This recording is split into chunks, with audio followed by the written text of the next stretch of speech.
महाद्या, हे महाद्या, अरे इकडे ये. अरे ती सुंदरीला वरती बघ, आज रात्री वेळ ती, आपल्याला तिच्याकडे ध्यान ठेवावं लागल. अरे ते राहू दे, साहेब आल्या ती, पाय पड त्यांच्या. साहेब तुम्ही? नमस्कार करतो. बाई साहेब. अरे राहू दे, तू तर शुद्ध बोलतोस की रे. हो, शाळेत शिकवलं मला शुद्ध बोलायला, पण गावात ह्याच भाषेत बोलावं लागतं. नाही तर म्हणते 4 बुक शिकला तर लय शहाणा झाला बघ. काय मग माझा कॉलेजात जाणार कशी काय? हा, जायचंय ना,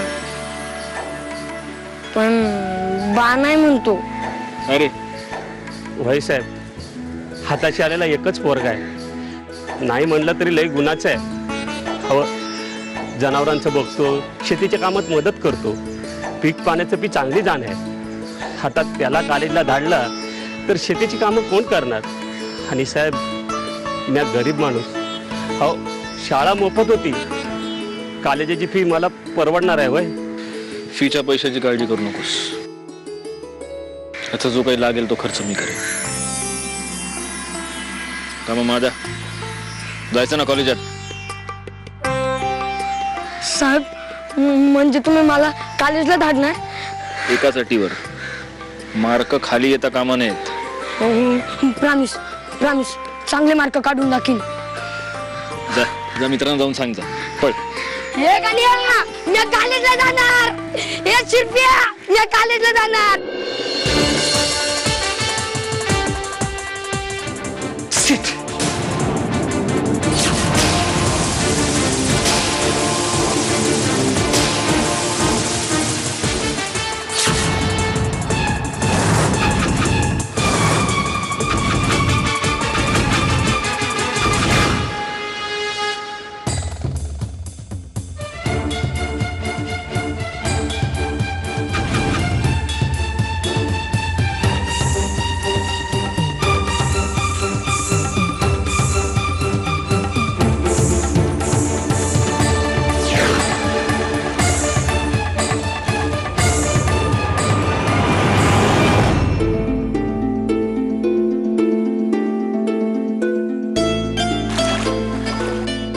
ग्रेट. मी पण करू? हो, हाय. हाय. बघू येते का? काय तुम्ही शहरातल्या पोरी पण ना, साऱ्या गोष्टी येत नाहीत तुम्हाला.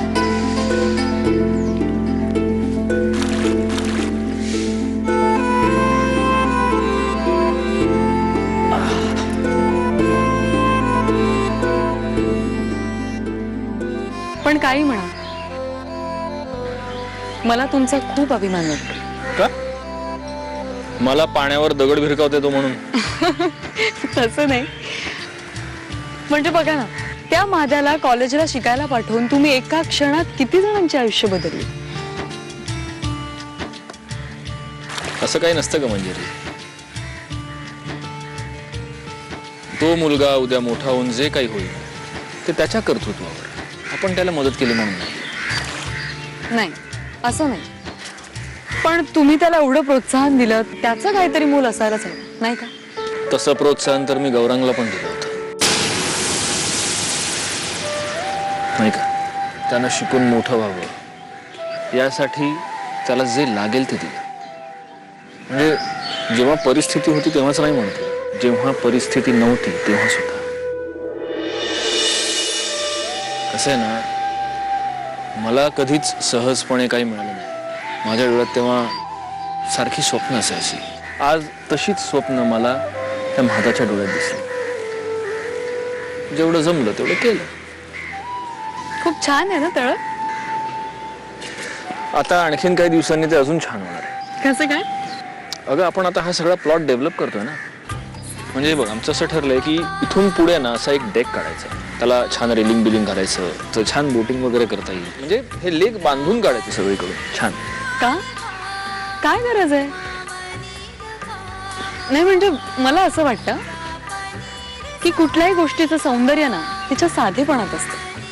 आता तुम्हीच मला सांगा, इथे जर तुम्ही संगमरवरी लाद्या टाकल्या तर मातीचा सुगंध थोडाच येणार आहे.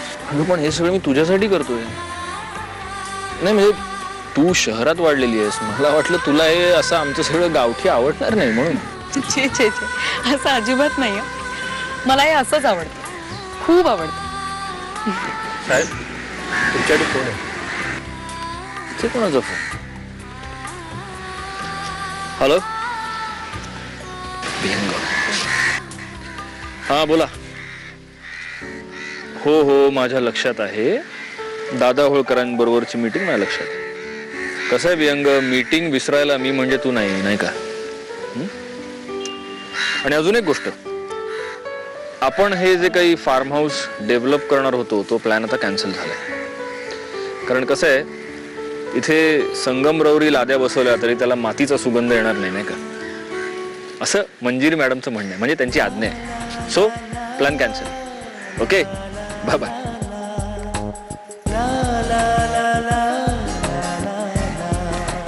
खुश? खूप खुश.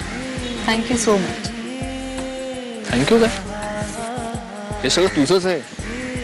हो, पण तरी सुद्धा. अहो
तुझ्या आयुष्याचा सुद्धा असाच चोळामोळा करणार आहे मी, मंजिरी.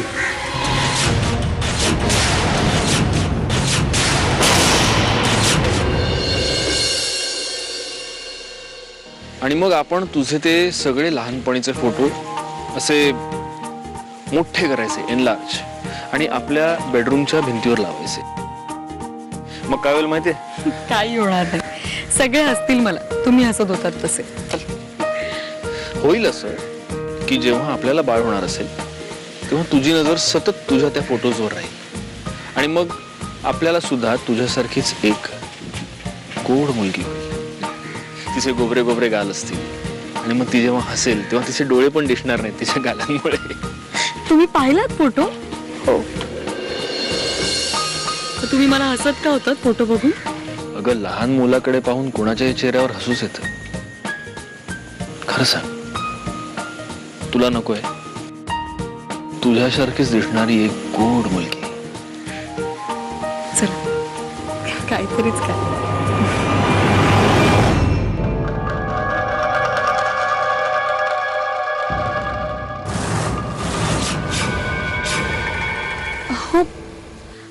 अहो मी सकाळीच लावली होती तुळस, अशी कशी काय? मंजिरी, अगं इथे आजूबाजूला जनावर असतात, त्यांच्यापैकीच कोणीतरी.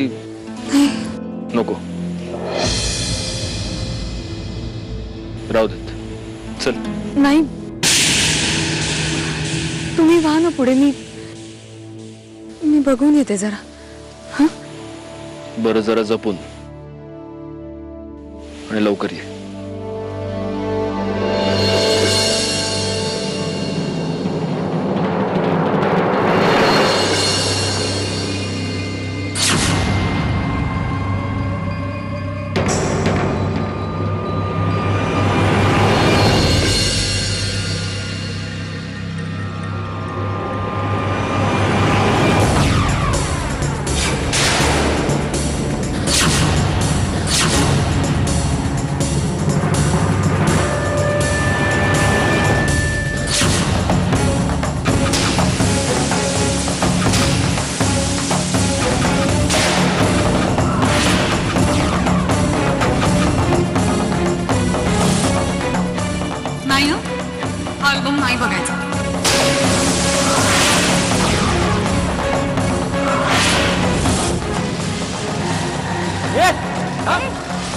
अरे दिसत नाही का तुला?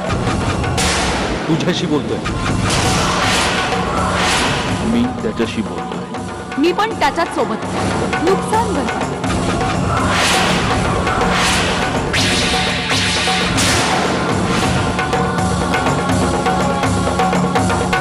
मी वचन देते तुम्हाला, तुमच्या विश्वासाला तडा जाईल असं मी कधीच काहीच नाही करत. माझी प्रत्येक वाट मला तुमच्याकडेच घेऊन येते.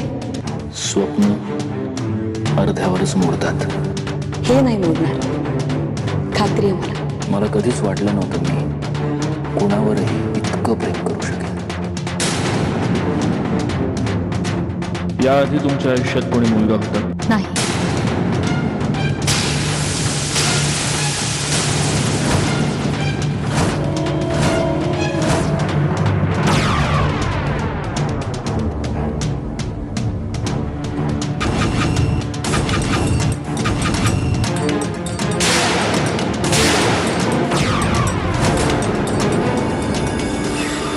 तरी सुद्धा या हरामखोराची रग काय जिरत नाही. मग आता याच्यावर एक असा वार करा की हा कमरेतून नाही, मानेतून नाही, मनातून लुळा पांगळा पडला पाहिजे कायमचा.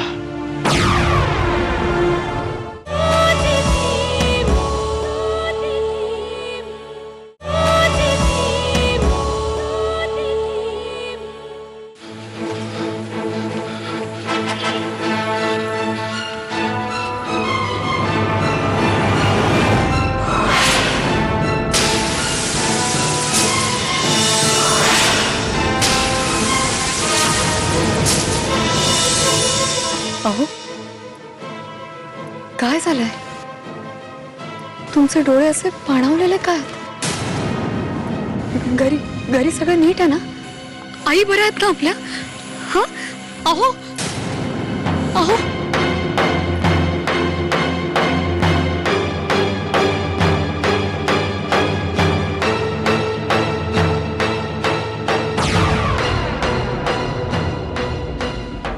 का असं का? काय झालंय? मला सांगा ना प्लीज.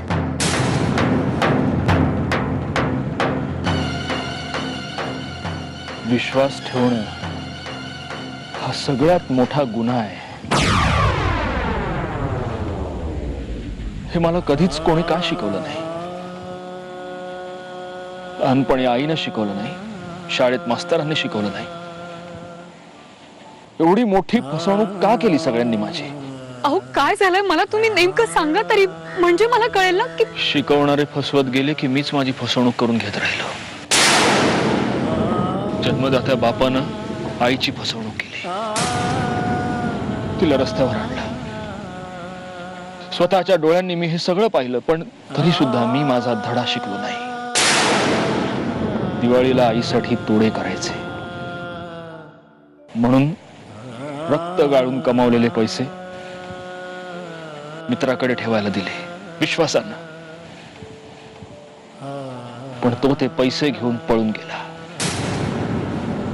तरी सुद्धा मी माझा धडा शिकलो नाही.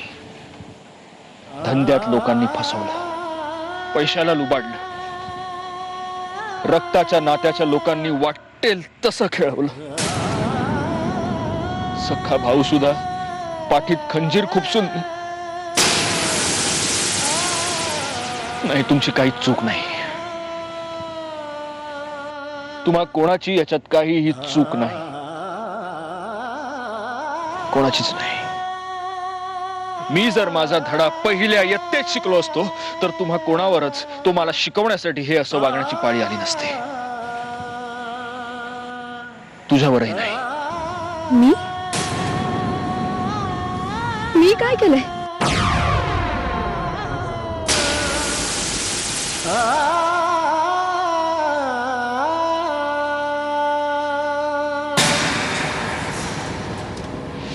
काही लोकांचा जन्म हा जखमा खाण्यासाठीच झालेला असतो.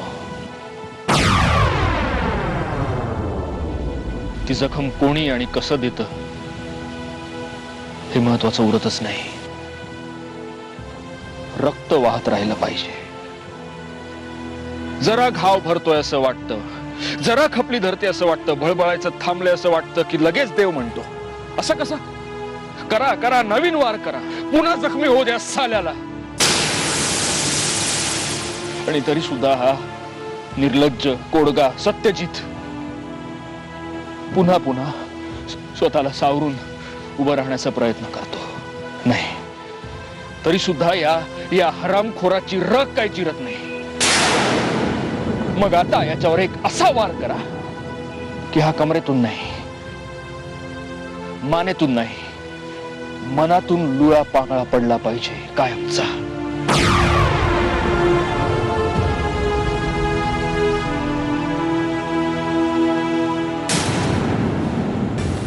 चूक तुझी नाहीये मंजिरी, चूक तुझी नाहीये. देवानं माझं जे विधिलिखित ठरवलं होतं ते लिहून काढण्यासाठी तू फक्त त्याला तुझे हात दिलेस. यापेक्षा जास्त तुझी काहीही चूक नाहीये.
हॅलो,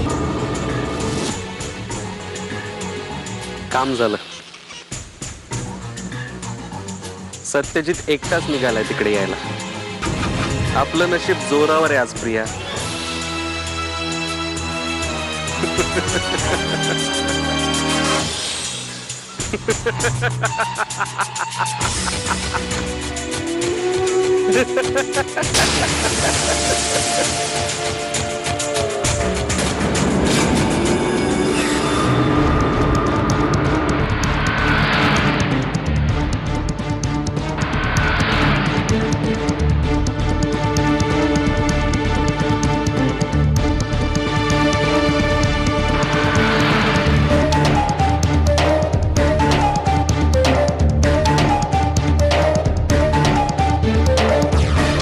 खोटं बोलली तू माझ्याशी.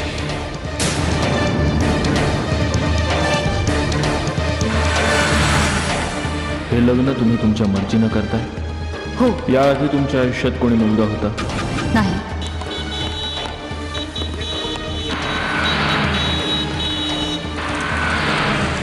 विश्वास ठेवणं हा सगळ्यात मोठा गुन्हा आहे.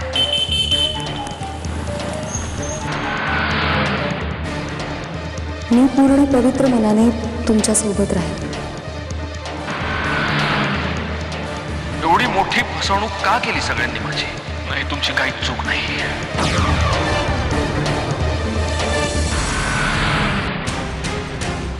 मी सगळ्या सुखदुःखात तुमची साथ देईन. मी जर माझा धडा पहिल्या इयत्तेत शिकलो असतो तर तुम्हा कोणावरच तुम्हाला शिकवण्यासाठी हे असं वागण्याची पाळी आली नसते. तुझ्यावरही नाही. मी तुम्हाला पती परमेश्वर मानले असून माझे सगळे जीवन तुम्हाला समर्पित करते. विश्वास असला तर नातं हळूवार उमलत जातं. काही लोकांचा जन्म हा जखमा खाण्यासाठीच झालेला असतो. ती जखम कोणी आणि कसं देतं हे महत्वाचं उरतच नाही. मी वचन देते तुम्हाला, तुमच्या विश्वासाला तडा जाईल असं मी काहीच नाही होऊ देणार.